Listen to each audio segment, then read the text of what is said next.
Hi there!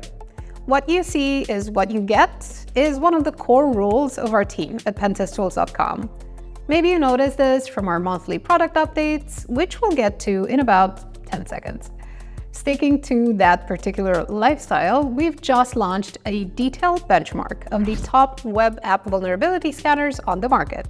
But before we get to that, let me give you a quick run-through of the latest updates across our toolkit. Our network scanner packs a big punch. There's even a benchmark with public results that confirms it, which you can find in the description below. And in the past month, the list of findings our network scanner can get you has gotten stronger with these updates. IP information. You can now uncover the physical location, autonomous system details, and associated company names of your network hostnames. We also have a new Wappalyzer integration, and that means our network scanner now uses Wappalyzer to identify the underlying technologies of web apps, giving you richer results coming from our version-based scanning engines. That's one of the 4 scanning engines this tool uses, and if you want to see what the other 3 are, my colleague Daniel did a breakdown you might just want to watch. And we've also added more individual findings for publicly exposed services, including SSH with exposed authentication, RPC, WinRM, FTP, POP3, and Telnet.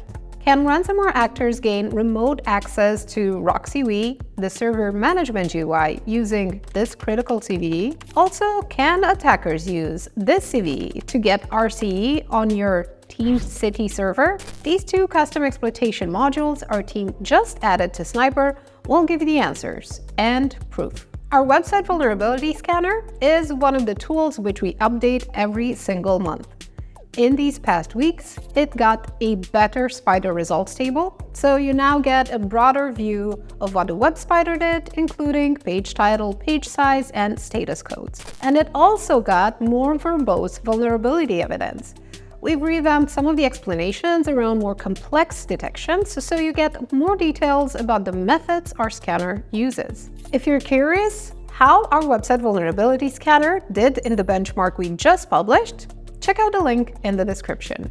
We did 2 things to make light scans with the URL fuzzer finish much quicker. We changed the default word list, and we also included the ability to automatically add links and words from the HTML page source to the word list. Your scheduled scans now sit next to your finished scans in separate tabs. Don't worry, we moved the scheduled scans from the automation tab to scans to make it easier to keep an eye on them and adjust them as your needs change. Powerful and easy on the eyes. That's exactly what our customers expect our tools to be. It's why we're systematically updating the look and feel of our results page for our entire range of tools. In the past month, our DNS server scanner, our Drupal scanner, and our SharePoint scanner got their visual refresh. They're ready for you when you are. After testing the top network vulnerability scanners and releasing that benchmark, we also did the same for the most popular web app vulnerability scanners. And the results are in. Here's a sneak peek with the full details about target, scan settings, and methodology in the white paper we just published. Download it from the description. No email or personal data required. We'd love to hear what you think about the benchmarks we just published and how we can make them even more useful for you. Thanks for spending this time with me, and see you again next month.